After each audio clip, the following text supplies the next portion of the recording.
जी, आप लोगों को स्क्रीन शेयर हो गई ना? Yes sir. चलिए। आउज़ुबिल्लाहिमिनश्शैतानिर्रजीम, बिस्मिल्लाहिर्रहमानिर्रहीम। ये गवर्नेंस स्टैंडर्ड नंबर 7 है और इसका नाम है corporate social responsibility, conduct and disclosure for Islamic financial institutions. अच्छा, ये शेयर स्टैंडर्ड भी ज़्यादातर जो है ना थ्योरेटिकल नेचर का ही है। और इसके भी जो एओफी ने जिस तरीके से इसको ड्राफ्ट किया है, बिल्ड किया है, तो उसके अंदर आपको इतनी क्लैरिटी नहीं मिलती पढ़ते हुए। तो मैंने इसके अंदर भी इसको क्लैरिटी डालने की कोशिश की है। लेकिन डेफिनेटली आप इसको स्टैंडर्ड से भी पढ़ेंगे कि कुछ चीज़ें प्रेजेंटेशन में डेफिनेटली 100% चीज़ें नहीं आती।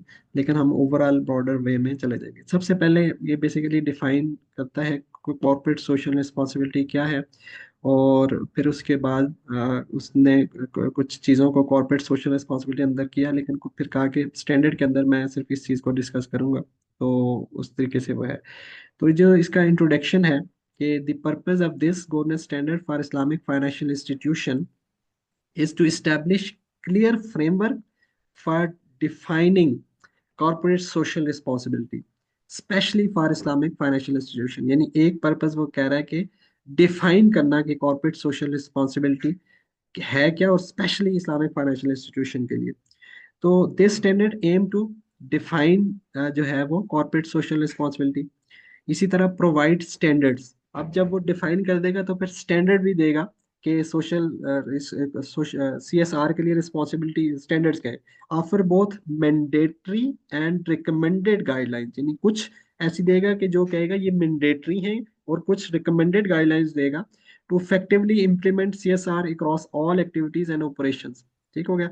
इसी तरह ensure transparency, give guidance on the disclosure of CSR practices and information, ensuring accountability and clarity for IFI stakeholder। यानी तीन चीजें आएंगी। नंबर वन, सीएसआर को डिफाइन करना है। फिर है कि स्टैंडर्ड्स के सीएसआर जो है ना उसके अंदर कौन कौन सी चीजें तो आप मैंडेटरी करें ही करें। हाँ, ठीक है। और इसी तरह कुछ चीजें हैं रिकमेंडेड। अब दो बातें हैं कि अब जब यहाँ पे होगा मैंडेटरी, अब आपको ये भी पता होगा कि एओफी के जो गवर्नेंस के या जितने भी स्टैंडर्ड हैं, ये ऑप्शनल है किसी भी जो है ना रेगुलेटर के लिए या इंस्टीट्यूशन के लिए। अब गवर्नेंस स्टैंडर्ड्स की बात हो रही है, इसको अडॉप्ट करना ऑप्शनल है। लेकिन जब वो अडॉप्ट हो जाते हैं तो फिर उसकी इम्प्लीमेंटेशन जो है वो जरूरी हो जाती है। अब जैसे आप पाकिस्तान में भी देखते हैं कि अभी तक सारे के सारे जो है ना वो सिर्फ अभी शरिया स्टैंडर्ड अडॉप्ट होना शुरू हुए हैं। और वो भी अभी लेस देन 40 हैं। कुछ दिन पहले तक वो 36 थे, और शायद अभी दो के करीब और भी बढ़े हैं। तो लेकिन जब स्टेट बैंक भी अडॉप्ट करता है तो स्टेट बैंक अभी तक ना कुछ अमेंडमेंट के साथ अडॉप्ट कर रहा है। यानी कुछ आप जब भी देख कोई शरिया स्टैंडर्ड अडॉप्ट होता है तो आप उसको देखते होंगे कि उसमें अंदर वो एक बीच में नजर लगाता है, और कुछ क्लॉजेस के साथ ना वो कंडीशन बीच में लगा रहा होता है कि किसी क्लास को अमेंड करके बता रहा होता है कि छोटी सी कोई अमेंडमेंट डाल डालता है कि इस क्लास को ऐसे पढ़ा जाएगा। तो इस लिहाज से है। लेकिन जब वो इम्प्लीमेंट हो जाता है तो फिर उसके अंदर वो ये भी लिखता है अपने सर्कुलर के अंदर कि अब इसकी वायलेशन ऐसी ही होगी जैसे जो है ना बैंकिंग कंपनीज कंपनीज ऑर्डिनेंस 1962 की किसी वायलेशन की है, और उससे जो पेनल्टी जो होती है वो इसके थ्रू भी होगी। तो पहले नंबर पे ये है कि दीज आर रिकमेंडेड जो है ना एओफी के, और रिकमेंडेड है तमाम ममालिक के लिए। और दूसरा ये कि सेकंड नंबर पे फ्री ऑफ चार्ज है इनको रिकमेंड करने पे या इनको अडॉप्ट करने पे। एओफी को कोई चार्ज नहीं करना पड़ता। नंबर थर्ड कि जब हम रेगुलेटर इसको इम्प्लीमेंट भी करते हैं तो कुछ बाज़ जगहों पे अमेंडमेंट के साथ करते हैं। अच्छा, लेकिन ये चीज दूसरे जगहों पे नहीं होती है। अब जैसे किसी अकाउंटिंग के स्टैंडर्ड आप बाकी चीजें कर रहे हो तो उसमें नॉर्मली ये चीज आपको नहीं मिलेगी, क्योंकि वहां पे बाज दफा डिफरेंट रेगुलेशंस के थ्रू आपके लिए उन उन चीजों को अडॉप्ट करना जरूरी हो जाता है। हाँ, लेकिन यहाँ पे इस शेयर स्टैंडर्ड वाले या एओफी के स्टैंडर्ड वाले मामलात में अभी तक ऐसा नहीं है। तो यहाँ पे जो चीजें मैंडेटरी हैं, अब उसको मैंडेटरी जो है, मेरा व्यू तो यही है कि जब आपका रेगुलेटर इसको अडॉप्ट कर ले तो फिर उस सूरत में आपके लिए मैंडेटरी हो जाएंगी। अदरवाइज अब इस स्टैंडर्ड की हद तक जब हम बात करें तो उस टाइम तक तो हम ये नहीं कह सकते कि वो मैंडेटरी है अगर ये अडॉप्ट नहीं हुआ। ये मेरा व्यू है, डिफरेंट भी हो सकता है। अच्छा, स्कोप ऑफ दिस स्टैंडर्ड, तो इसका जो स्कोप है वो क्या है? Number one, applicability. This standard applies to all Islamic financial institution regardless of their legal structure, location और साइज। तो ये सब के लिए क्या है, अप्लाई होगा आईएफआईज के लिए, उनके लीगल स्ट्रक्चर, लोकेशन, साइज और बाकी लिहाज को ख्याल रखे बगैर।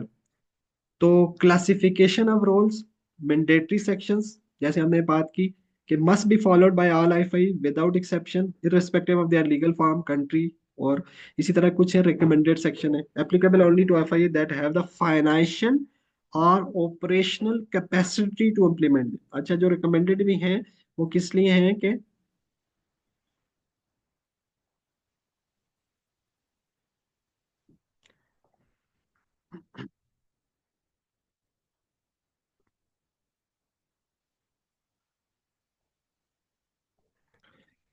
ये इजाज साहब ने कुछ कर दिया है, अभी इसको मैंने मैंने ब्लॉक तो कर दिया। अच्छा जी, क्लासिफिकेशन ऑफ रोल है, मैंडेटरी सेक्शंस है, must be followed by all IFIs. अच्छा, दूसरे वाले मामले में क्या था कि रिकमेंडेड के अंदर वो है कि फाइनेंशियल और ऑपरेशनल कैपेसिटी जिसके पास होगी वो उसको इम्प्लीमेंट करेगा। और कंप्लाइंस और कंसिडरेशन, अब यहाँ पे जो है ना, फिर वो आबिद साहब या ओवरऑल साहब के यहाँ से भी एक क्वेश्चन बन सकता है कि जो रिकमेंडेड सेक्शन है इसका, वो किसके लिए इम्प्लीमेंट करना जो है वो जरूरी है। तो वो उसके लिए है जो कि उसकी फाइनेंशियल और ऑपरेशनल कैपेसिटी रखता हो, जबकि मैंडेटरी सेक्शन सबके लिए। Compliance consideration, if any requirement contradicts the IFI charter or national regulations, a disclosure must be made clarifying the inconsistency। यानी बाज़ दफ़ा हो सकता है कि यहाँ पे कोई सीएसआर दिया गया हो और लेकिन आपके किसी वो रेगुलेशन के चार्टर के दरमियान, जो आपके इदारे का चार्टर है या नेशनल रेगुलेशंस हैं आपकी, वो लीगल सिस्टम है आपका, रेगुलेटर है जो भी है, तो उसके से कंट्राडिक्ट कर रही है तो फिर उसको आप क्लैरिफाई करेंगे। कहाँ पे करेंगे? अपने डिस्क्लोजर के अंदर उसको लिखेंगे। इस्लामिक इंश्योरेंस कंपनी तकाफुल में डिसरिगार्ड नॉन रेलेवेंट प्रोविजन, यानी कुछ ऐसी प्रोविजन होगी जो इस्लामिक फाइनेंशियल इंस्टीट्यूशन के लिए हैं लेकिन वो तकाफुल के ऊपर जो है वो एप्लीकेबल नहीं है, तो वो या उनके लिए रेलेवेंट नहीं है, तो उसको वो क्या कहते हैं, उसको इग्नोर कर सकते हैं। अच्छा जी,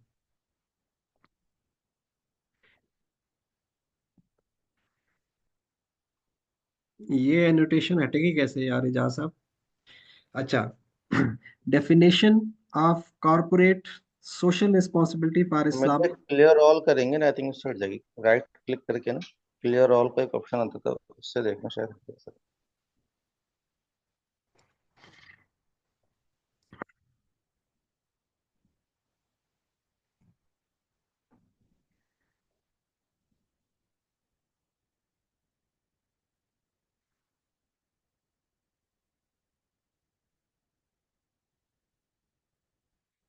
तो कोई ऐसी ऑप्शन नहीं दे रहा मुझे। चलें जी, चलते हैं, टाइम थोड़ा है हमारे पास। अच्छा जी, definition of corporate social responsibility for Islamic financial institution, तो ये चीज़ इसमें बड़ी ज़रूरी है समझने की कि भाई सीएसआर होता क्या है इस स्टैंडर्ड की नज़र में। CSR for IFIs refers to all activities conducted by an IFIs to fulfill its religious, economic, legal, ethical, and discretionary responsibilities as financial intermediaries serving individuals and institutions। तो उसने इसको बहुत ही ब्रॉडर वे में जो है वो डिफाइन किया है कि रिलीजियस मैटर्स सारे के सारे, इकोनॉमिक्स मैटर सारे के सारे, लीगल मैटर सारे के सारे, एथिकल मैटर, और इसी तरह डिस्क्रिशनरी रिस्पॉन्सिबिलिटीज सारी की सारी आ जाएंगी। तो लेकिन आगे जो है वो अब जैसे ये क्या है, back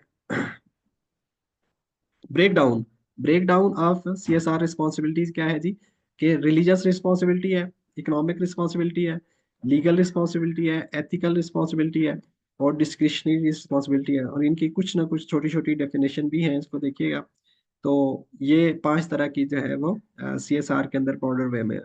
focus of this standard, अब ये बहुत जरूरी बात है यहाँ पे, कि एक्सक्लूजन्स, के कुछ चीजों को उसने एक्सक्लूड कर दिया है, कि ठीक है सोशल रिस्पॉन्सिबिलिटी के अंदर ये सारी चीजें आती हैं, लेकिन इस स्टैंडर्ड के अंदर मैं किस चीज पे फोकस करूंगा, this standard does not emphasise the economic और legal responsibilities of FIIs, as these are assumed to be covered by existing management, accounting and state enforced government standard. तो वो कहता है भाई ये ऑलरेडी बाकी चीजें जो है ना, दो दो वाली मामले इकोनॉमिक और लीगल जो है वो रिस्पॉन्सिबिलिटीज आपके डिफरेंट और फ्रेमवर्क के अंदर स्टैंडर्ड्स के अंदर क्लियर हैं, तो इसके अंदर नहीं आएंगी। तो लीगल और इकोनॉमिक को आप निकाल दें तो पीछे रिलीजियस रह गई, ठीक है, और एथिकल रह गई, और डिस्क्रिशनरी रिस्पॉन्सिबिलिटीज 3 रह गई हैं। तो मेनली फिर इसका फोकस जो है वो इन 3 के ऊपर होगा।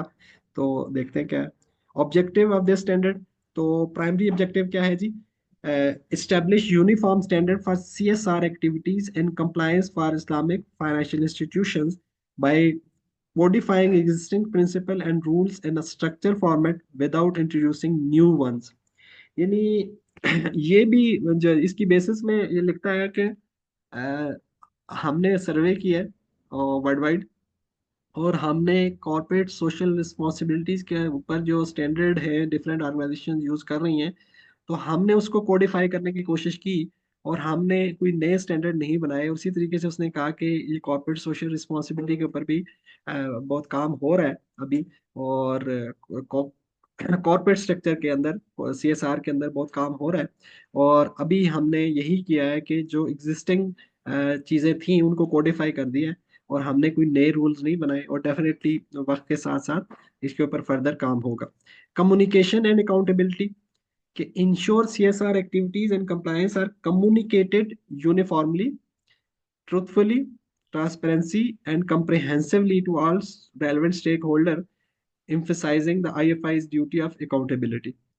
Proactive role, encouragement, encourage IFIs to actively apply CSR principle in all aspects of their operations, integrating them into their core responsibilities. तो सबसे पहले कि इसका जी प्राइमरी ऑब्जेक्टिव, जैसे उसने बताया कि कोडिफाई करना है इसको, किसको, CSR को। कम्युनिकेशन और अकाउंटेबिलिटी के बारे में उसने गाइडलाइंस देनी है कि इसकी जो कम्युनिकेशन है वो अकाउंटेबिलिटी कैसे। तो कम्युनिकेशन जो है ना वो बेसिकली फाइनेंशियल स्टेटमेंट के थ्रू, जो डिस्क्लोजर है उसके थ्रू ये कम्युनिकेशन होगी। और अकाउंटेबिलिटी यही है कि भाई CSR के अंदर फिर जहाँ पे डेफिशिएंसीज होंगी तो डेफिनेटली उसके लिए अकाउंटेबल होना। और प्रोएक्टिव रोल के एक्टिवली जो है ना वो डेफिनेटली CSR के ऊपर वो काम कर रहा हो, कौन, Islamic financial institution. Responsibility under this standard. Structure for corporate social responsibility. Responsibility are divided into mandatory and recommended conduct. ठीक है ना। तो कुछ ऐसी रिस्पॉन्सिबिलिटी होंगे जो कि जरूरी हैं, मैंडेटरी हैं, और कुछ ऐसी हैं कि जिसको ये स्टैंडर्ड रिकमेंड कर रहा होगा वो बेहतर है आप करें। मैंडेटरी कॉन्डक्ट क्या है जी, specific obligation and an IFIs must fulfil. तो मैंडेटरी को डेफिनेटली मस्ट फुलफिल करना है। दूसरी जो है वो डिस्क्रिशनरी गाइडलाइंस है, गाइडेंस है, जिसको आप रिकमेंडेड भी कह सकते हैं। Provide method and option for fulfilling these responsibilities in a flexible manner. तो अच्छा जी, मैंडेटरी कॉन्डक्ट के अंदर क्या है, कि सबसे पहले है policy for screening clients, policy for screening clients. तो the IFIs जो है are requested to implement a CSR policy for screening prospective clients. This must include screening criteria, clear guidelines used to evaluate potential clients, approved for Sharia Supervisory Board, approval by the Sharia Supervisory Board. The criteria for screening must be reviewed and approved by the Sharia Supervisory Board to ensure compliance with Islamic principles. अब ये जो screening की बात हो रही है, ये वो इसको शरिया स्क्रीनिंग क्राइटेरिया नहीं समझा आपको। ये बेसिकली जो आपके साथ जो भी जो जिन लोगों को के साथ आप बिजनेस कर रहे हैं, तो उनके पास साथ जाने के लिए उनका स्क्रीनिंग आपको करनी है। और वो स्क्रीनिंग यहाँ पे जो ब्रॉडर वे में आपने शरिया कंप्लायंट के लिहाज से करनी है। और फिर दूसरे लिहाज से भी अगर आप देखें, जो कि CSR वाला मामला है, तो आपका कोई भी जो है वो क्लाइंट या दूसरी पार्टी ऐसी नहीं होनी चाहिए कि वो जो है ना वो आपके थ्रू फाइनेंसिंग लेके या फंड लेके कुछ ऐसा काम कर रही हो जो ब्रॉडर वे में जो है वो ठीक ना हो। तो वो डिफरेंट काम है, वो आप समझते हैं। तो इसके लिए ये क्लियर गाइडलाइंस होनी चाहिए कि स्क्रीनिंग क्राइटेरिया क्या होना चाहिए। तो जो आपको गाइडलाइंस बेसिकली डिफरेंट जो है स्टैंडर्ड से मिलेगी, कि जिसके अंदर वो जो है ना गवर्नेंस के लिहाज से कुछ होंगे, या जो है वो आपके रेगुलेटर या लीगल के लिहाज से कुछ होंगे। तो वो तो डेफिनेटली वो इसके अंदर आ ही रहे होंगे, लेकिन यहाँ पे आके आप उनके साथ साथ अपने शरिया के मैटर्स को भी डेफिनेटली वो डाल रहे होंगे, तो हर लिहाज से फिर आपकी जो क्लाइंट्स हैं उनकी स्क्रीनिंग हो रही हो। तो की प्रोविजन ऑफ स्क्रीनिंग पॉलिसी इसके अंदर क्या इंक्लूड होगा जी? Compliance review. सबसे पहले क्या है? कंप्लायंस रिव्यू है, assess whether the investment of prospective clients align with Islamic law and any other relevant aspect as per the IFI's जो है ना डिस्क्रिप्शन। अब यहाँ पे शरिया स्क्रीनिंग क्राइटेरिया अप्लाई कर सकते हैं आप। प्रिवेंशन ऑफ क्रिमिनल एक्टिविटीज, तो ये वैसे मैंने बात की थी ब्रॉडर वे में, ठीक है। CSR compliance, evaluate the prospective client adherence to the principle and rule of CSR specified in this standard, particularly mandatory core conduct as mentioned in section 5252 के अंदर हम जो है वो। अच्छा, impact assessment, review the economic social and environmental impact of the clients investment, ठीक है। Broader breach of contractual terms, state that any violation of the term outlined in this policy will constitute a breach of the contract with appropriate remedies determined by the IFIs। यानी CSR से related आप जो है वो जो चीजें हैं वो उसको जब डिफाइन करेंगे, तो उसकी जो ब्रीच होगी उसको उसको ब्रीच ऑफ कॉन्ट्रेक्चुअल टर्म समझा जाएगा। तो यहाँ पे डिस्क्लोजर रिक्वायरमेंट है, if these policies terms are part of a contractual agreement with clients, the IFI must disclose them to clients before entering into any contractual commitments।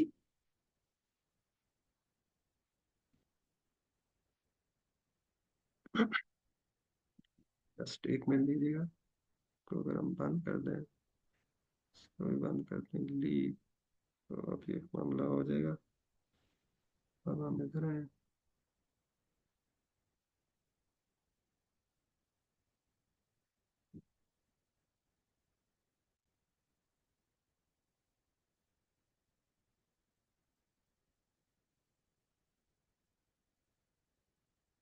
चलिए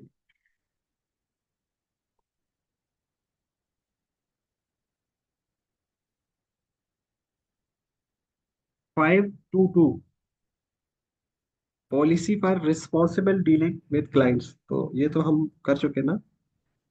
521, अच्छा, policy for screening clients हुआ।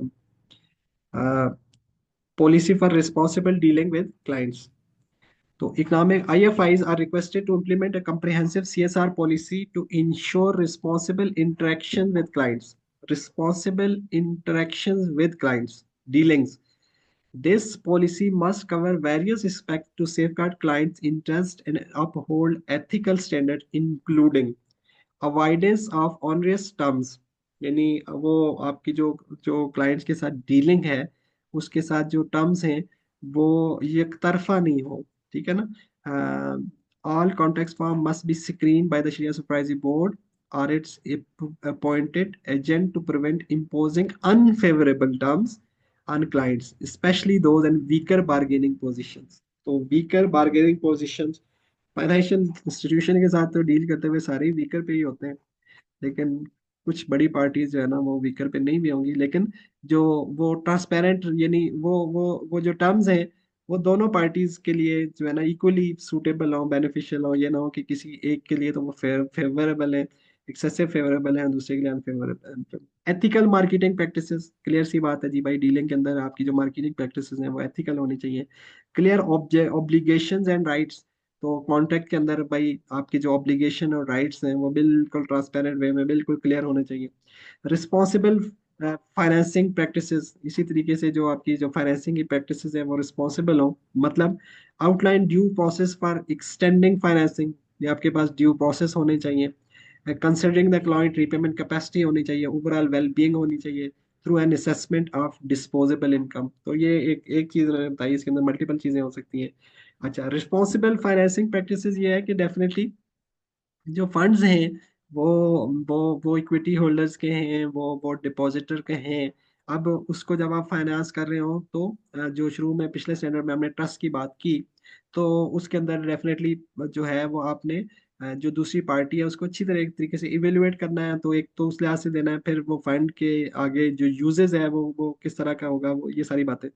इसी तरह contractual remedies, specify available remedies for both parties in case of contractual breaches.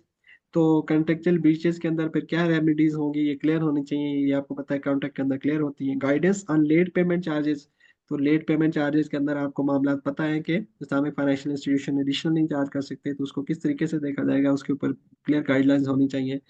Support for insolvent clients, अब support for insolvent clients के अंदर definitely जैसे हमने पहले भी बात की कि सूरह बकरा के अंदर आयत नंबर 280 जो है उसके अंदर क्या है कि जब आपका क्लाइंट इन हालात में चला जाए कि वो जो है ना देने की सकत ना रखता हो, तो फिर आप उसको क्या दो, मौका दो।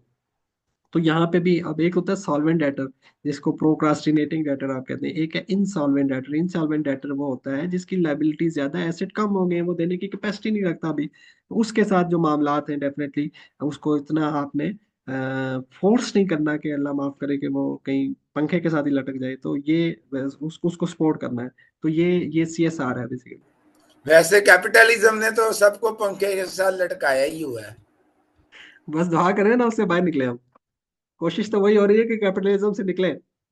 इसीलिए आप सब लोग भी माशाल्लाह शरिया सर्टिफाइड शरिया एडवाइजर बन रहे हैं, कि जो कन्वर्जन का प्रोसेस है उसके अंदर आप सब लोग भी माशाल्लाह काम कर रहे होंगे, और बहुत से लोग ऑलरेडी कर रहे हैं। सर इसमें सवाल कैसे बन सकता है, ये मतलब ये बड़ी एक स्वीपिंग स्टेटमेंट्स हैं, वो ये सारे काम ये कह रहे हैं कि ये होंगे उसमें, यानी जो भी करना था। देखते हैं। अच्छा जी, हम यहाँ पे कहीं थे, पॉलिसी फॉर, अच्छा हम ये वाला क्लियर कराए हैं ना। अच्छा, policy for earnings and expenditure prohibited by sharia, अब ये भी CSR के अंदर उसने मेंशन किया हुआ है कि IFIs must establish a CS policy to manage earning and expenditure associated with impermissible or harm transaction. The policy should include a detailed procedure for documenting and handling such transactions. तो इसके अंदर क्या होगा, सबसे पहले वो ट्रांजैक्शन डिस्क्रिप्शन, के provide a specific description of each material transaction and an agreed summary of accumulated immaterial transaction। अब ये कहाँ पे होगा, ये आपके डिस्क्लोजर्स के अंदर होगा, फाइनेंशियल स्टेटमेंट की बात हो रही है। इसी तरह फाइनेंशियल डिटेल्स हैं, record the revenue, expenses, liability, or asset amount for each material transaction and aggregate amount of accumulated immaterial transaction. Reason for transaction. Document the rationale behind engaging in such transactions. ठीक है। Shreya supervisory board verdict किसके ऊपर, इसके ऊपर क्या है वो, disposition plan. अब आपको ये भी पता है कि outline how the IFA plan to dispose of any related revenue asset और लायबिलिटीज। तो कि जब आपके पास इम्परमिसिबल अर्निंग होती है तो उसको फिर आपको डिस्पोज करना पड़ता है, दैट्स मीन चैरिटी करनी पड़ती है। इसी तरह रिकमेंडेशन फॉर अल्टरनेटिव्स, तो propose viable sharia compliant alternative to prevent similar impermissible transaction in the future. अगर आपको किसी वजह से ये इम्परमिसिबल ट्रांजैक्शन या तो करनी पड़ी, उस सूरत में भी जो है वो देखना है मामला, और अगर जो है वो इस तरीके से हुई कि वो किसी गलती की वजह से हुई, तो दोनों मामलात के अंदर आपने इसको फिर प्रिवेंट कैसे करना है इसके बारे में भी आपने क्लियर करना है।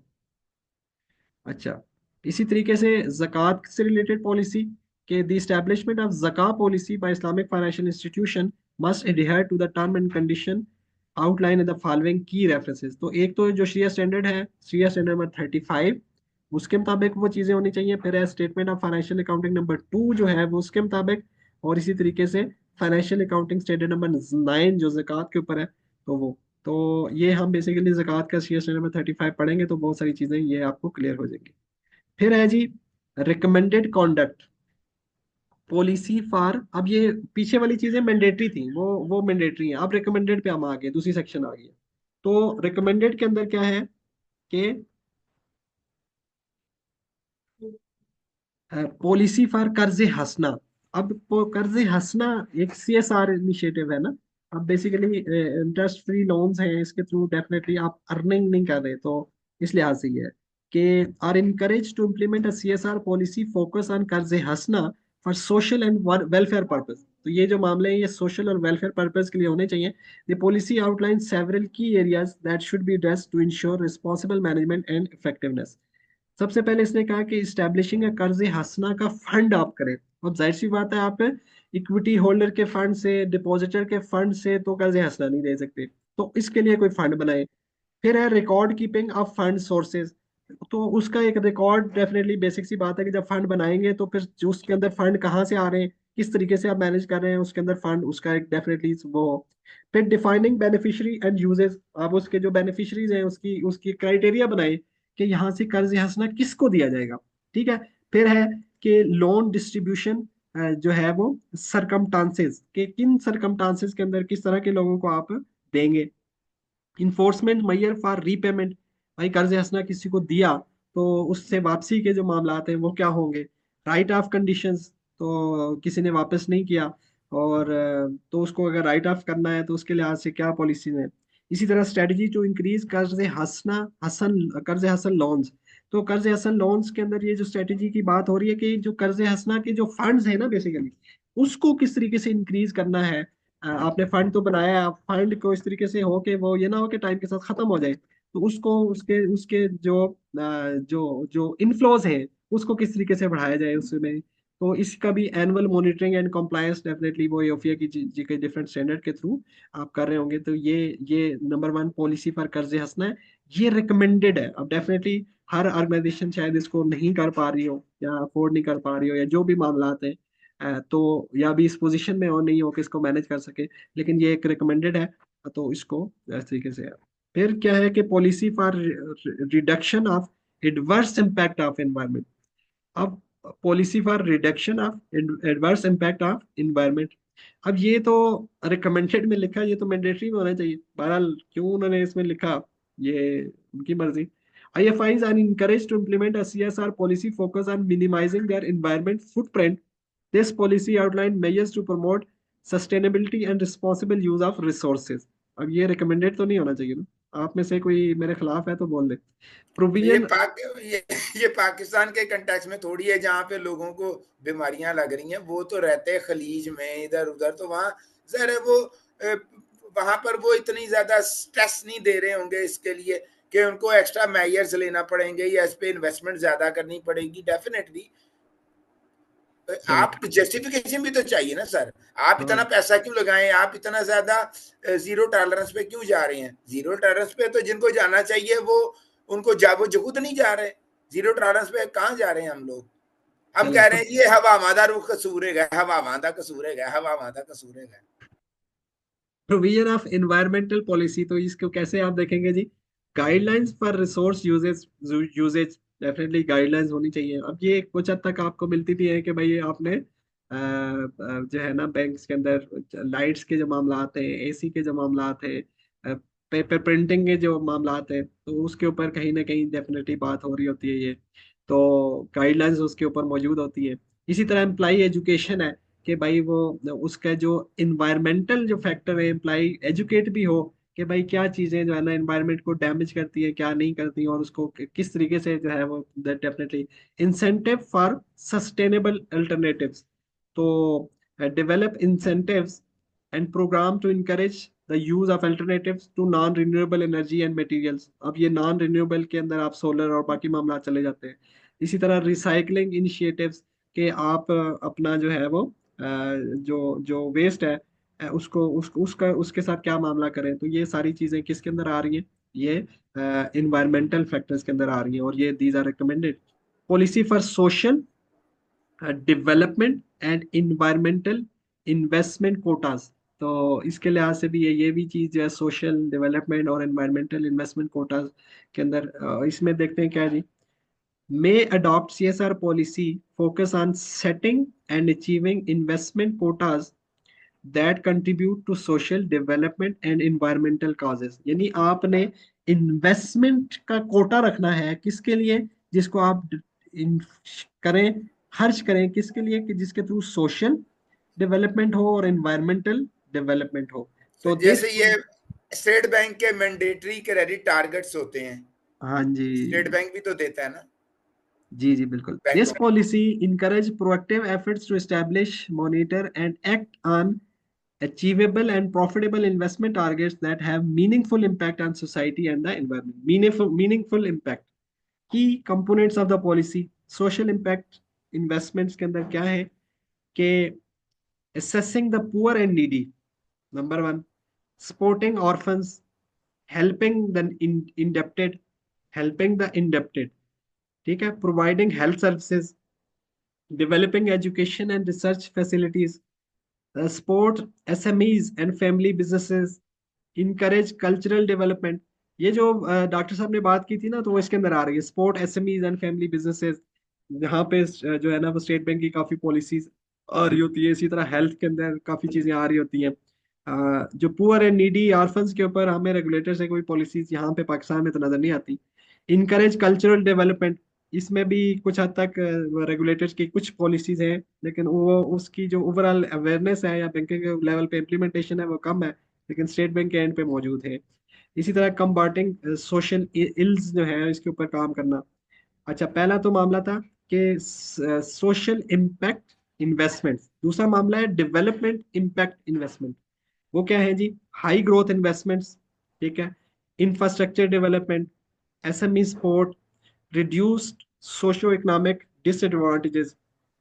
और तीसरी चीज है environmental impact investments, environmental protections, minimizing development impact, promoting environmental awareness और sustainable energy।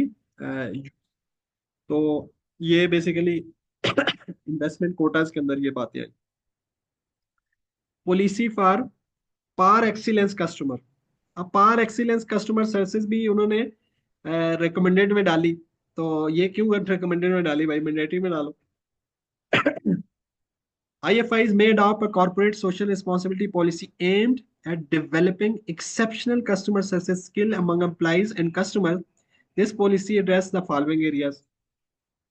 Code of conduct for customer services, बिल्कुल होता है, होना चाहिए। Employee skill development, भाई एम्प्लॉय स्किल्ड होंगे तो बेहतर कस्टमर सर्विस दे सकेंगे, अदरवाइज तो क्लाइंट आगे क्या कहेगा, इस बेचारे को काम ही नहीं आता। कस्टमर सर्विस फीडबैक और इम्प्रूवमेंट, तो ये भी होता है कि भाई आपको कस्टमर फीडबैक देगा और बार बार लिया जाता है डेफिनेटली हर काउंटर के ऊपर कि वो आपके साथ आया है, उसने जो सर्विस ली है उसके अंदर उसका फीडबैक क्या है, आर दे सेटिस्फाइड डिससेटिस्फाइड। और इसके अंदर बाज़ दफ़ा हमसे सजेशन मांगी जाती हैं, तो बाज़ दफ़ा वो जो है ना लेटर बॉक्सेस के थ्रू होती है, बाज़ दफ़ा ईमेल के थ्रू होती है, और आजकल तो सोशल मीडिया के थ्रू यानी जो मोबाइल ऐप्स के थ्रू जो है वो सजेशंस जो है डेफिनेटली होती हैं। तो यहाँ पे जो था कि कस्टमर एक्सीलेंस कस्टमर सर्विसेज भी CSR है। अच्छा, policy for micro and small business and social saving investments. तो micro small businesses and social saving investments, तो micro and small businesses saving है, सोशल सेविंग प्रोग्राम्स हैं, इसी तरह combining saving and investment features है, और family saving and investment plan है। इसके अंदर जो बेसिक एग्जांपल दिए हैं वो छोटी छोटी है और आपको बिल्कुल नजर आ जाएंगी कि अब आप देखते हैं कि आप बाज दफा जेंडर वाइज जो है वो इन्वेस्टमेंट की फैसिलिटीज देते हैं, बाज दफा एज वाइज देते हैं कि सीनियर सिटीजन है और फिर किड्स हैं और वो दूसरे मामला हैं उस लिहाज से देते हैं। और इसी तरीके से बाज दफा आपकी जो पॉलिसीज होती हैं वो बिजनेसेस के लिहाज से होती हैं कि माइक्रो और स्मॉल बिजनेस के अलावा जिसको जिसको माइक्रो क्रेडिट कहते हैं। तो वो चीजें हैं, तो ये चीजें आपको अपने मुल्क में भी होती हुई नजर आ रही होगी। पॉलिसी फॉर चैरिटेबल एक्टिविटीज, तो Islamic financial institution may establish a corporate social policy to support and manage charitable activities. This policy may include the following position भी। चैरिटेबल फंड आप बनाए, पीछे आपने कर्ज हसना का फंड बनाया था, यहाँ पे आप चैरिटेबल फंड एस्टैब्लिशमेंट बनाए जिसके थ्रू आप वॉलंटरी जो है वो डोनेशन मैकेनिज्म बनाए। इसी तरह फंड रेजिंग ड्राइव्स करें आप जिसके थ्रू आप उस फंड के अंदर डेफिनेटली पैसे लेके आए। टारगेट बेनिफिशरीज होने चाहिए कि भाई आपके बेनिफिशरीज कौन कौन से हैं उसके अंदर, ताकि बायसनेस ना हो, कोई टारगेट कोई सेट क्राइटेरियाज हो। इसी तरह डिस्ट्रीब्यूशन मेथड के भाई ये जो चैरिटी है अब ये डिस्ट्रीब्यूट कैसे होगी, तो टारगेट बेनिफिशरीज आप करेंगे तो फिर आपकी डिस्ट्रीब्यूशन मेथड भी बन जाएंगे। इस्टेब्लिशिंग अ ट्रस्ट और एजेंट, तो इसके लिए आप एक ट्रस्ट बनाए या एजेंट जो है वो डेफिनेटली आप जब ये आप चैरिटी लेके आ रहे हैं और ये ड्राइव कर रहे हैं तो इसके लिए डेफिनेटली एक ट्रस्ट होना चाहिए। ये ना हो कि जो ट्रस्ट क्यों बनाया जा रहा है कि इसको जो है ना इस इन फंड के थ्रू आप फिर कहीं प्रॉफिट अर्निंग की तरफ ना जा रहे हो। तो ये जो ट्रस्ट होता है वो नॉन प्रॉफिट ओरिएंटेड चीज होती है। अच्छा, पॉलिसी फॉर वक्फ मैनेजमेंट। अच्छा, वक्फ मैनेजमेंट, वक्फ एक बहुत ही ब्रॉडर किस्म का कॉन्सेप्ट है। और वक्फ के ऊपर हम जो स्टैंडर्ड है वो पढ़ रहे होंगे तो उसके अंदर हमें मामलात काफी सारे क्लियर होंगे। जस्ट आप इतना रखें कि वक्फ जो है बेसिकली यहाँ पे रेलेवेंट एक लिहाज से ज्यादा भी इसलिए है कि जो तकाफुल कंपनीज होती हैं वो वक्फ मैनेजमेंट का एक रूल है उसके थ्रू होती है। यानी एक होता है डोनेशंस, एक होता है वक्फ। वक्फ और डोनेशन में बहुत फर्क है। जो चीज वक्फ है उसको आप कंज्यूम नहीं कर सकते, उसको यूज कर सकते हैं, उसके थ्रू बेनिफिट ले सकते हैं, उसको कंज्यूम नहीं कर सकते। जबकि जो डोनेशन होती है उसको कंज्यूम कर सकते हैं। वक्फ एक इलादा से लीगल एंटिटी रखती है, जबकि कोई भी जो डोनेशन की बेस पे फंड बना हुआ है वो लीगल, सॉरी, शरीयत की नजर में एक जिसको कहते हैं कि लीगल अथॉरिटी या आर्टिफिशियल पर्सन जिसको कहते हैं वो नहीं रखती। तो वक्फ के ऊपर शरीयत के अंदर बहुत ब्रॉडर गाइडलाइंस हैं। और वक्फ के ऊपर जो है वो आप देखते हैं कि इवन हजूर अकरम सल्लल्लाहु अलैहि वसल्लम के ज़माने से कि बहुत सी चीज़ों के वक्फ होने की आपको बातें मिलती हैं कि कुआं का लेके वक्फ करना, बाग का लेके वक्फ करना। और इसी तरीके से कहा यह जाता है कि हजरत उस्मान रजी अल्लाह ताला अन्हु का वक्फ की हुई कुछ चीज़ें हैं जो अभी तक वहाँ पे रजिस्टर्ड है एज अ वक्फ, अभी तक उसी तरीके से वो चल रही हैं। तो इसके सही, ऊपर जो आपने मिसालें दी हैं माशाल्लाह, इन्हीं से एक बड़ा बुनियादी मसला मैं अर्ज कर दूं जो हमारे बहुत से उलमा के इख्तलाफ भी रहा है, अब वो तकाफुल वालों को भी समझ आ रही है इसकी। आपने अभी फरमाया बाग वक्फ है, कुआं वक्फ है। वक्फ वही चीज हो सकती है जो यूज हो सकती हो, जिसे आप खा पी के खत्म कर सकते हैं ना, वो वक्फ कभी भी नहीं होगी। जो कंज्यूम हो जाएगी ना वो वक्फ हो ही नहीं सकती। यही बड़े जो कहते हैं मुतसल्लिब किस्म के उलमा हैं, उनका ये वर्जन है और वो इससे पीछे नहीं पैसा हटते। जो है ना, पैसा, अमाउंट, जी, अमाउंट अमाउंट नहीं जो है, वक्फ हो सकती। अमाउंट कंज्यूमेबल है, वक्फ नहीं हो सकती। ये मैं वैसे बता रहा हूँ फॉर नॉलेज। अब ज़ाहिर हमने ऐसा तो तो नहीं स्टैंडर्ड्स को देखना है, लेकिन जो उलमा है ना हमारे, वो उलमा बहुत से मुतसल्लिम किस्म के उलमा जो क्लासिक थॉट्स पे बिलीव करते हैं, वो ये कहते हैं कि जो मिसालें आपने दी हैं इन मिसालों से तो हम हट नहीं सकते ना। आप एक रोटी को वक्फ नहीं कर सकते, आप एक खेत को वक्फ कर सकते हैं। आप आम के टोकरे को वक्फ नहीं कर सकते, आप आमों के बाग को या एक दरख्त को भी वक्फ कर अच्छा, सकते बहरहाल हैं। जो ब्रॉडर ब्रॉडर लेवल पे ना आपकी बातें बिल्कुल सही है, लेकिन इसमें ना कुछ डिटेल है। जैसे कैश की बात है तो कैश वक्फ हो सकता है, लेकिन उसके ना स्पेसिफिक रूल्स हैं। लेकिन डेफिनेटली हम ये वक्फ का स्टैंडर्ड पढ़ रहे होंगे तो उसमें क्लियर हो जाएगा। और एओफी ने ना, एओफी के अंदर एक बड़ी अच्छी बात है कि एओफी ने ना तमाम स्कूल ऑफ थॉट का व्यू लिया हुआ है। तो कुछ चीजें ऐसी होती हैं कि जो फिक़ह हनफी से के फर्ज करें कि कॉन्ट्राडिक्ट कर रही होती हैं, कुछ मालिकी से कॉन्ट्राडिक्ट कर रही होंगी, लेकिन वो सबका व्यू होगा। तो फिकी इख्तलाफात हो सकते हैं शेयर स्टैंडर्ड के अंदर, लेकिन वो आपको कहीं ना कहीं नजर आ जाएंगे सही, कि, ये बात भी लेकिन ठीक है। लेकिन ये है कि ब्रॉडर वे में तो डेफिनेटली जो जो वो चीजें जो अडॉप्ट हुई होंगी वो कहीं ना कहीं पे किसी फिक का भी व्यू पॉइंट लिया गया है तो उसके बैकएंड पे बेसिस होगी ना। और बेसिस क्या होती है वो आपको पता है कि वो कुरान हदीस और कहीं ना कहीं से वो चीजें लिंक हो रही होंगी तो तभी वो ली गई है। लेकिन वक्फ के ऊपर काफी ज्यादा डिटेल है और वक्फ के ऊपर एक बड़ा शेयर स्टैंडर्ड मौजूद है तो उसको हम देख रहे होंगे। तो यहाँ पे पॉलिसी फॉर वक्फ मैनेजमेंट की बात हो रही है कि वक्फ मैनेजमेंट डिपार्टमेंट होना चाहिए। अब ये देखें, दीज वर रिकमेंडेड। अब ये आपको नजर नहीं आ रही होंगी डेफिनेटली, लेकिन तकाफल के अंदर वक्फ के थ्रू मामलात होते हैं तो उसको हम देखेंगे। अच्छा, शरिया, अच्छा, ये जब तकाफल का जो शेयर स्टैंडर्ड है ना, जब इन्होंने हमने पढ़ा तो उसके अंदर इन्होंने वक्फ वाली बात नहीं की, लेकिन ये बहुत एक बड़ी बात है, उन्होंने इसको पता नहीं क्यों मिस किया उसके अंदर। तो तकाफल के अंदर वक्फ का बड़ा अहम रोल है। अच्छा, शरिया बेस्ड गाइडलाइंस होनी चाहिए इसके बारे में, किसके बारे में, वक्फ के बारे में। फेयर सर्विसेज रेट स्ट्रक्चर होना चाहिए उसका। और इसी तरह discounted rates and flexible terms. तो वक्फ के जो प्रोजेक्ट है उनसे बेनिफिट उठाने के लिए तो ये मामला हैं। लेकिन ये वाले मामले आपको फर्दर क्लियर हो जाएंगे जब हम पढ़ेंगे। अभी आप इसको इतना याद रखें कि वक्फ जो है वो सीएसआर है और ये रिकमेंडेड है। अच्छा, disclosure requirements and presentation treatment options. Mandatory disclosure requirement क्या है कि CSR report and annual disclosure. आप अपने जो सीएसआर के इनिशिएटिव्स हैं वो कहाँ पे रिपोर्ट करें? एनुअल डिस्क्लोजर के अंदर करें। इसी तरह जो पब्लिक रिपोर्टिंग है वो भी करें। वो कह रहे हैं in addition to annual report disclosure में also be made and other report specially target at the general public to ensure. अच्छा, ये कौन सी रिपोर्ट होती है? नॉर्मली जब हम अपने मुल्क की बात करें तो इलादा से कोई रिपोर्ट्स तो नहीं होती, लेकिन डिफरेंट जगहों पे आपके डिस्क्लोजर हो सकते हैं। जैसे आप वेबसाइट के ऊपर दे रहे हो, अपना कोई जर्नल आपका इशू हो रहा है, कोई इस तरीके के मामलात हो रहे हैं तो उसके ऊपर आप देते हैं। न्यूज़पेपर्स के अंदर दे सकते हैं। इलादा से कोई रिपोर्ट हमें नजर नहीं आती। इंटरनेशनली हो सकता है कि कोई इलादा ऐसी रिपोर्ट भी हो जनरल पब्लिक को। हमारे यहाँ तो एनुअल रिपोर्ट ही होती है। कंप्रिहेंसिबिलिटी फॉर यूजर ग्रुप। तो इसके अंदर वो ये कह रहे हैं कि जब इसके डिस्क्लोजर आप कर रहे हो तो वो कंप्रिहेंसिव होनी चाहिए और तमाम मटेरियल इंफॉर्मेशन उसके अंदर डिस्क्लोज होनी चाहिए। अच्छा, फिर क्या है जी? डिस्क्लोजर रिक्वायरमेंट एंड प्रेजेंटेशन, वही वाला मामला है। तो and presentation treatment options, disclosure of policy for screening clients. तो पीछे हमने स्क्रीनिंग क्लाइंट्स की पढ़ी थी, ये उसका प्राइमरी सीएसआर था। अब इसके बारे में वो कह रहा है कि इसका डिस्क्लोजर कैसे करना है। एनुअल रिपोर्ट के अंदर इसका डिस्क्लोजर करना है।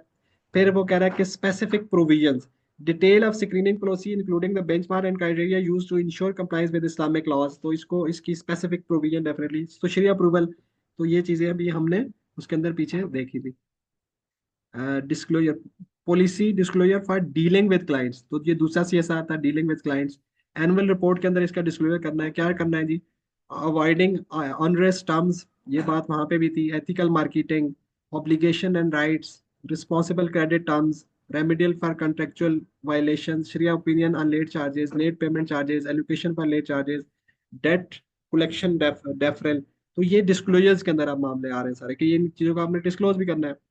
अच्छा, इसी तरह disclosure of earning and expenditure prohibited by sharia, ये चीजें भी हमने पीछे डिस्कस किया। अब यहाँ पे उसकी डिस्क्लोजर की बात हो रहा है कि एग्रीगेट डिटेल्स, शरिया सुपरवाइजरी बोर्ड, विडेक, डिस्पोजल प्लान, हलाल अल्टरनेटिव स्ट्रेटजी, ये पीछे हमने पढ़े। आप यहाँ पे ये डिस्क्लोजर है और ये बता भी रहा है कि ये डिस्क्लोजर किस किस किन रूल्स के तहत आप कर रहे हो।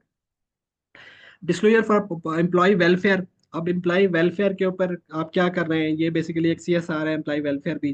तो एनुअल रिपोर्ट के अंदर इसका भी डिस्क्लोजर हो। और इसी तरह अफर्मेटिव एक्शन पॉलिसी भी होनी चाहिए। वो क्या होनी चाहिए जी? पॉलिसी प्रोविजन है, कोटाज एंड टारगेट्स हैं, और रिवीजन एंड कोटा टारगेट्स, ये सारी चीजें जो है वो किसके अंदर आई है? एम्प्लॉय वेलफेयर के लिहाज से ये भी आपकी चीजें डिस्क्लोजर भी होनी चाहिए आपके फाइनेंशियल स्टेटमेंट और बाकी जगहों पे। Disclosure requirement and presentation treatment options के अंदर जक़ात वाला मामला है। तो जक़ात के अंदर जैसे उसने वहां पे आपको स्टैंडर्ड की तरफ रेफर किया था, यहाँ भी वो स्टैंडर्ड की तरफ रेफर कर रहा है कि इन स्टैंडर्ड के थ्रू आप इन चीजों को क्या कर रहे होंगे? डिस्क्लोज कर रहे होंगे। अच्छा जी, वॉलंटरी डिस्क्लोजर, और जो वॉलंटरीली या डिस्क्रिशनरी किस्म के सीएसआर थे उनके लिए, कि मटेरियल पॉलिसीज डिस्क्लोजर आप करें कि IFIs may voluntarily disclose its key policies related to recommended corporate CSR practices to meet the information need of its shareholder। कि जो आपकी जो जो रिकमेंडेड चीजें थी यहाँ पे, तो जब आप उनको अगर अडॉप्ट करते हैं तो उसका आप क्या करेंगे? उसको वॉलंटरी डिस्क्लोज भी करेंगे।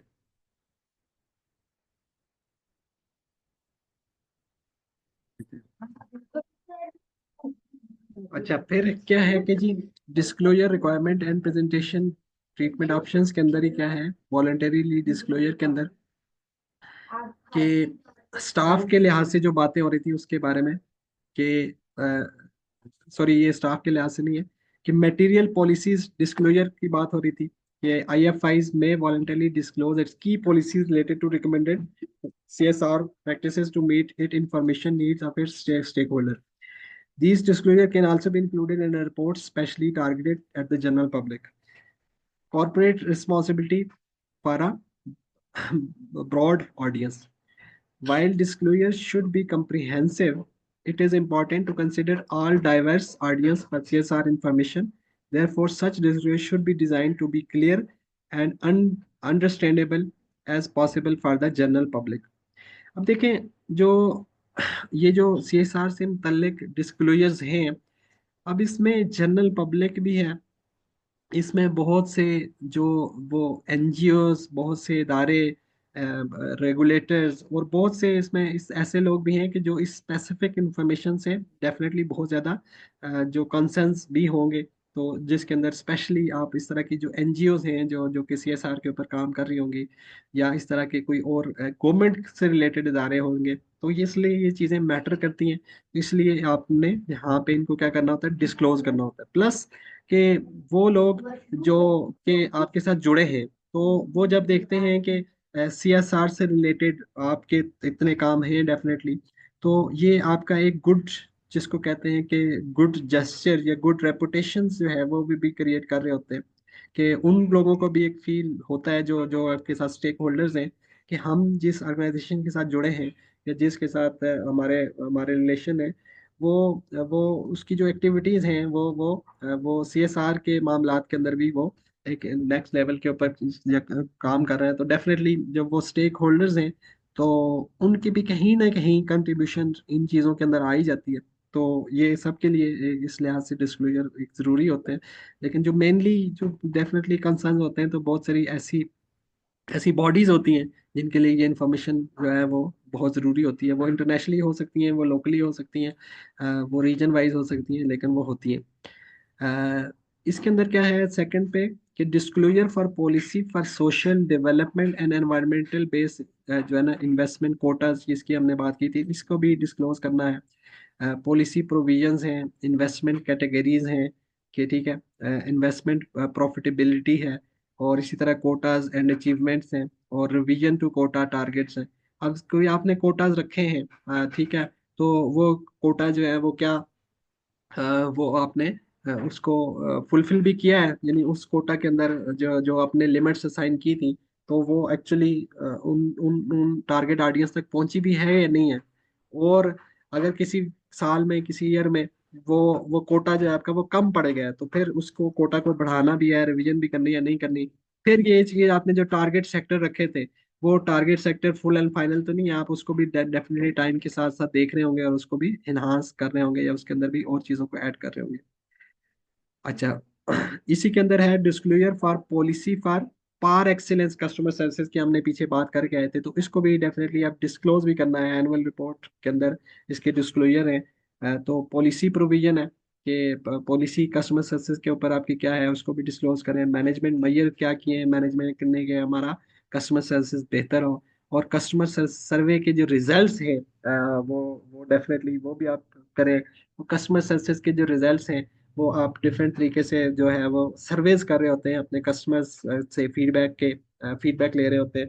तो उन उन जो सर्वेज आपने किए हैं, तो उसको फिर पब्लिक भी करें, और उन सर्वेज के ऊपर जो जो रिजल्ट्स हैं उसके उसको देख के फिर जो अलाइनमेंट है जहाँ जहाँ पे वो करना। और उसी जो जब आप रिजल्ट को कर रहे होते हैं, तो उसके अंदर भी डेफिनेटली आपको वो भी करना पड़ेगा कि जो जो के वीकर एरियाज थे, या जो के जो ऐसी चीजें थी जो हमारे कस्टमर्स ने हाईलाइट की जहाँ पे सर्विसेज के इशू थे, तो सिर्फ बताना नहीं कि सर्विसेज के इशू थे और ये फीडबैक है, डेफिनेटली आप उसको ये भी डिस्क्लोज कर रहे होंगे कि इसके ऊपर क्या मेजर्स हमने लिए हैं कि नेक्स्ट टाइम जो है ना ये सर्विसेज हमारी बेहतर हो। अच्छा, इसी तरीके से है कि पॉलिसी फॉर माइक्रो और small business and social saving investment का पीछे जो है वो मामला आया था, कि ये भी वॉलेंटरी चूंकि एक्ट था, तो वो रिकमेंडेड था, इसीलिए इसका डिस्क्लोजर भी वॉलेंटरी है। लेकिन जो चीज़ें मैंडेटरी थी उनका डिस्क्लोजर भी मैंडेटरी, और जो चीज़ें वॉलेंटरी थी उनका डिस्क्लोजर भी वॉलेंटरी। तो एनुअल रिपोर्ट के अंदर आप इसका डिस्क्लोजर करेंगे, क्या करेंगे जी, पॉलिसी आपने इसके लिए क्या बनाई है, ऑफर्स आपने क्या क्या फीचर्स क्या क्या किए हैं माइक्रो स्मॉल बिजनेस के अंदर, क्या आप किस तरह के जो फीचर है, स्पेशल फीचर्स हैं वो दे रहे हैं।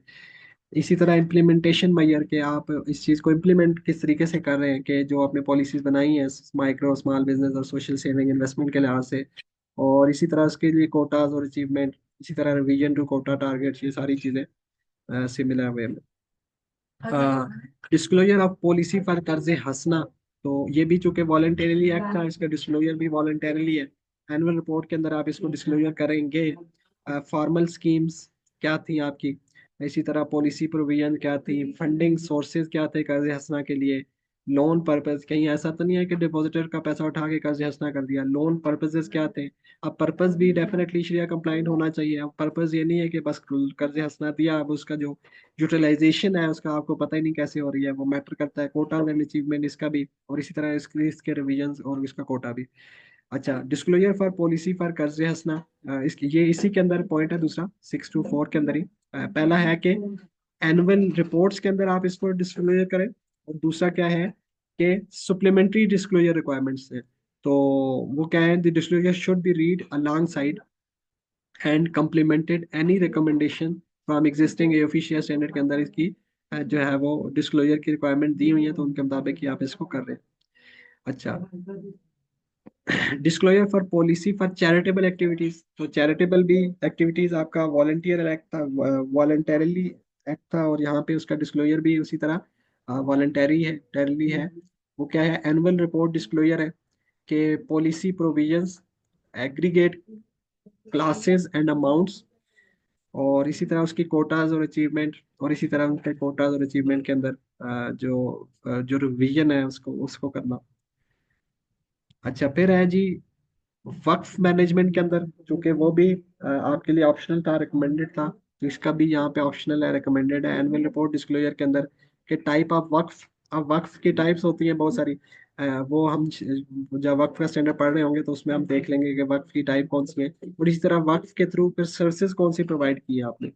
तो वक्फ ने कौन सी सर्विसेज प्रोवाइड की, detail of financial and other support services offer to the awqaf by the IFI। तो ये इस तरह के मामला भी हो सकता है। अच्छा, compliance and attestation function, compliance and attestation function, अब ये है कि responsibility under this standard, compliance and attestation function, ये कि जो ऊपर सारी चीजें बताई गई हैं, इसका कंप्लाइंस और अटेस्टेशन का जो फंक्शन है वो किसने परफॉर्म करना है, compliance. Board of director responsibility, the board of directors of an IFI is responsible for ensuring full compliance with the provision of this standard। और फिर ये वहाँ पे कि फुल कंप्लाइंस की रिस्पॉन्सिबिलिटी किसके पास है, बोर्ड ऑफ डायरेक्टर्स के पास है। The board of director must also ensure that an independent compliance audit is conducted before testing the institution CSR conduct. भाई वो उसका जो इस चीज को टेस्ट करने से पहले CSR के कंडक्ट को वो क्या करेंगे, इसका ऑडिट कराएंगे। ये अटेस्टेशन, बैंकिंग में भी अटेस्टेशन और एश्योरेंस में फर्क बता देंगे सर जी, मुख्तसर सा। अटेस्टेशन जो है ना बेसिकली गवाही देने को कहते हैं। अब जो है ना, जो फाइनेंशियल स्टेटमेंट के अंदर डिस्क्लोजर एक है अगर, और वो थ्रू बोर्ड ऑफ डायरेक्टर के किसी रिपोर्ट के थ्रू जा रहा है, तो वो गवाही दे रहे हैं कि भाई ये मामला हो रहा है, ये अटेस्टेशन है। अब वो जो है ना, इस अटेस्टेशन से पहले उसका ऑडिट वगैरह कराएंगे डेफिनेटली, और ये इंश्योर करेंगे कि वो जो अटेस्टेशन कर रहे हैं वो बेहतर है। Compliance function. This function involves assessing compliance both in the form and substance and with mandatory CSR provision as well as recommended CSR practices that have been adopted by FI। अच्छा, attestation by the board of directors, तो doctor साहब आपका last आ भी गया। The board of directors attestation will include a signed declaration that contains, अब sign जो है ना, साइन भी तो गवाही होती है ना, तो साइंड उन्होंने किया उसको अटेस्टेशन कहेंगे, और वो उसको साइन करेंगे क्या कहेंगे, प्रोएक्टिव एंगेजमेंट स्टेटमेंट। इसका मतलब वो गवाही देंगे बस, बाकी ये फंक्शन कोई और कर रहा होगा, ये उनके बिहाफ पे देंगे शायद। नहीं नहीं, बेसिकली देखें, ब्रॉडर वे में बात है ना, ब्रॉडर वे में ये है कि पॉलिसीज बनाई किसके लिए, कि CSR के लिए डिफरेंट पॉलिसीज है, ठीक है। अब इम्प्लीमेंटेशन तो एग्जेक्टिव मैनेजमेंट ही करनी है ना, ठीक है, एग्जेक्टिव सही। मैनेजमेंट के थ्रू हुई। अच्छा, एग्जेक्टिव मैनेजमेंट के ऊपर बोर्ड ऑफ जो बोर्ड ऑफ डायरेक्टर्स हैं उनका जो ओवरसाइट है वो किस तरीके से है, वो ऑडिट के थ्रू है और बाकी मामला के थ्रू है, डिफरेंट रिपोर्ट्स के थ्रू है। अब मैनेजमेंट की तरफ रिपोर्ट आ जाना कि ये मामला हमने कर दिया है, ये इनफ नहीं है, जबकि उसका एक इंडिपेंडेंट ऑडिट के थ्रू वेरिफिकेशन ना हो, या ऑडिट के थ्रू मामलात को चेक ना किया जाए कि भाई ये जो रिपोर्ट्स दे रहे हैं ये सही है या नहीं है। ये मामला है कि आपने मुझे कहा कि ये काम करा अब्दुल हमीद, मैं जाके कराया, अब मेरा तो उसके अंदर हो सकता है कोई बेनिफिट भी हो, आपने मुझे कोई बेनिफिट भी देना हो, पैसे देने हो कुछ, सही। यार ये तेरी फी होगी। अब मामला सही हुआ या नहीं हुआ, पैसे देने से पहले आप इंडिपेंडेंटली चेक तो करेंगे कि यार ये तो कह रहा है कर दिया है, ये ना हो कि पैसे देने के लिए लेने के लिए कह रहा हो, तो आप इंडिपेंडेंटली चेक भी करेंगे। तो इंडिपेंडेंटली चेक वाला मामला यहाँ पे ये है कि फाइनेंशियल इंस्टीट्यूशन के, हमने तो बिल्कुल बेसिक पे बात की ना, तो ब्रॉडर वे में अगर आप देखें तो इस तरीके से चीजें नजर आ रही है। अच्छा, अभी तो प्रोएक्टिव, आई थिंक चैरिटी का जो ऑडिट होता है ना गालिबन, मेरे वो ख्याल तो से अगर बड़ा कंप्रहेंसिव होता है, वो तो हर क्वार्टर में होता है। हाँ, वो भी एक तरह का हम इससे लिंक कर सकते हैं। बोर्ड ऑफ जी डायरेक्टर ने जी जी पॉलिसी जी बना दी है कि भाई आपको जी। चैरिटी करनी है, ये हम देख लेते हैं कि सही हुई है नहीं हुई, कोई हाँ कॉन्फ्लिक्ट जी। ऑफ इंटरेस्ट इसमें इंक्लूड नहीं है किसी भी हवाले से। ऐसा तो नहीं है कुछ। कि बोर्ड ऑफ डायरेक्टर की अपनी कंपनी हो, अपना चैरिटेबल ऑर्गेनाइजेशन हो, हाँ यहाँ जी वो चैरिटी कर रहा है और वहां पे उसको दिया जा रहा है। जी जी जी जी। तो कुछ चीजों पे ना बड़ा कंप्रहेंसिव किस्म का ऑडिट होता है, जैसे पूल मैनेजमेंट का है। इसका बहुत ही रूटीन वाइज और बहुत ही कंप्रहेंसिव किस्म का ऑडिट होता है। ये नहीं है कि इसका साल में एक दफा होगा, क्योंकि आप हर मंथ प्रॉफिट दे रहे होते हैं। तो इसका प्रॉफिट जो है इसका ऑडिट बड़ा रेगुलर होता है। फिर इसी तरह आपकी चैरिटी से रिलेटेड तो जो हाई रिस्क एरियाज होते हैं ना, उसका ऑडिट भी इतना ही जिसको कहते हैं फ्रीक्वेंट होता है। अच्छा, फेयर रिप्रेजेंटेशन स्टेटमेंट है, a declaration that the management CSR conduct as prescribed presented an annual report accurately reflects its actual practices। तो इसके ऊपर ये है, ये definitely board of directors report कर रहे होंगे। अच्छा, कंप्लाइंस एंड अटेस्टेशन फंक्शन के अंदर ये है कि कंप्लाइंस, तो ये वही चीज रिपीट तो नहीं होगी। 7.1, 7.1 कॉर्पोरेट, ये स्लाइड डबल है, इसको आगे चलते हैं। 7.2 इम्प्लीमेंटेशन फंक्शन। अब यही है कि इस स्टैंडर्ड की implementation, the responsibility for implementation the provision of this standard rest with the management of an IFI's institution। Management must ensure that all aspects of the standard are effectively applied within the organization। अब यहाँ पे implementation की बात हो रही है। जो है इसकी जो इम्प्लीमेंटेशन है वो रिस्पॉन्सिबिलिटी किसकी है? मैनेजमेंट की है। अब मैनेजमेंट की जो डेफिनेशन है, डेफिनेटली वो आप किस तरीके से उसको करते हैं कि भाई फंक्शनल मैनेजमेंट है, नॉन फंक्शनल, सॉरी, क्या उसको कहते हैं, यानी वो लोग जो कि मैनेजमेंट के अंदर day to day business activities के अंदर भी हैं या नहीं। तो अब मैनेजमेंट के अंदर बोर्ड ऑफ डायरेक्टर भी आते हैं और एग्जेक्टिव मैनेजमेंट भी आती है। तो अब टॉप इस मैनेजमेंट। जी, नहीं नहीं, टॉप मैनेजमेंट नहीं, एग्जेक्टिव मैनेजमेंट। एग्जेक्टिव मैनेजमेंट वो होती है कि जो जो बिजनेस जो जो एक्टिविटीज है ना उसको परफॉर्म भी कर रही होती है। और नॉन एग्जेक्टिव मैनेजमेंट वो होती है कि जो गाइडलाइंस पॉलिसीज तो देती है, लेकिन उन गाइडलाइन पॉलिसीज को खुद से इम्प्लीमेंटेशन वो ओवरसी तो कर रही होती है, वो अपने हाथ से काम नहीं कर रही होती, इसलिए वो सर चेक इन्हीं को टॉप कहते हैं ना, इन्हीं को नहीं हाँ, कहेंगे टॉप। इन्हीं को कहेंगे, है तो टॉप ही है सर। अच्छा, ये चीजें हैं। तो यहाँ पे ये स्टैंडर्ड खत्म हुआ। तो बेसिकली ये जो दोनों स्टैंडर्ड थे ना, ये जैसे हमने कहा कि ये इसके अंदर इनके अंदर कोई टेक्निकल बात नहीं है। और जैसे इन्होंने भी ये बात की बार बार, स्टैंडर्ड ने खुद भी, कि इन